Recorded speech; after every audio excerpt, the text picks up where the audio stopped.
Sa sobrang pagod sa event kagabi, guys,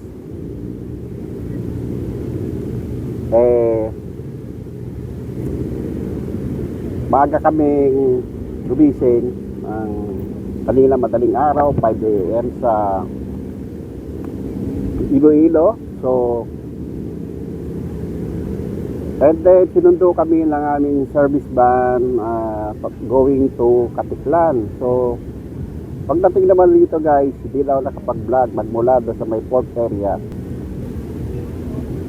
Mandurriao, Iloilo, papunta dito sa Katiklan. So almost 4 hours ang travel time namin. Since na dumating kami kanina dito sa mismong Bora, mag 12:30 na. So nung naka-check-in kami dito sa Muse, guys, yung nakikita niyo yan, yung sa likuran ko, beautiful. Diyan lang kami naka-check-in sa The Muse. Hindi na ako nakapag-lunch, so natulog ako maghapon, kaya hindi pa ako ginising anak ko. Talagang hindi ako magigising kasi sobrang pagod, saka yung pagsakay ko, guys, sa bangka, maalon. So medyo nalula tayo ng konti, so tapos maalon pa, ayun. Kaya talagang maghapon ako nagtutulog, magmula siguro mga 1 PM hanggang ngayong oras, alas 5. Ano ang tulog ko, guys.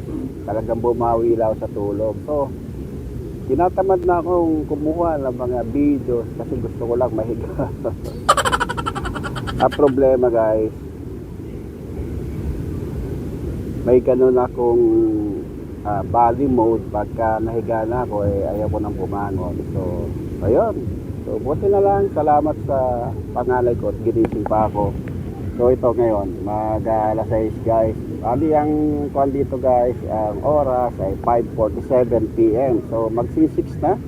So yan, guys, yung aming accommodation hotel sa The Muse. So dyan lang kami nakakuan. And then ito, guys, yung beachfront, tapat lang. So ayan, kita nyo, guys, piro talaga buhangin dito, guys. Grabe, mas pino pa sa kuan, sa asin, guys. Yun ang pino talaga. Ayan ang Bora, maraming mga yate-yate na naka-park dito sa kuan, gilid ng Pampang. So ayan, guys, ang Bora ngayon, puti na bisita. So ito, guys, ay mga security sa The Muse. So ayan, guys, ang The Muse. Yahoo! Ayan. Oy, natakpan.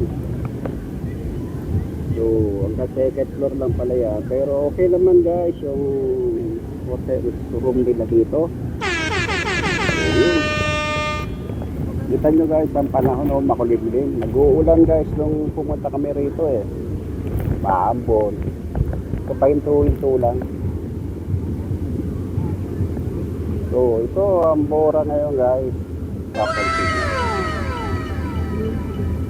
At kami naman ay nakaupo lang dito sa upuan. Mga gamit namin, nagpa-iyo-iyo kami, guys. So litaw na nananalian, siguro magbibidar na, nababawi na lang. Ito ang aking pamangkin.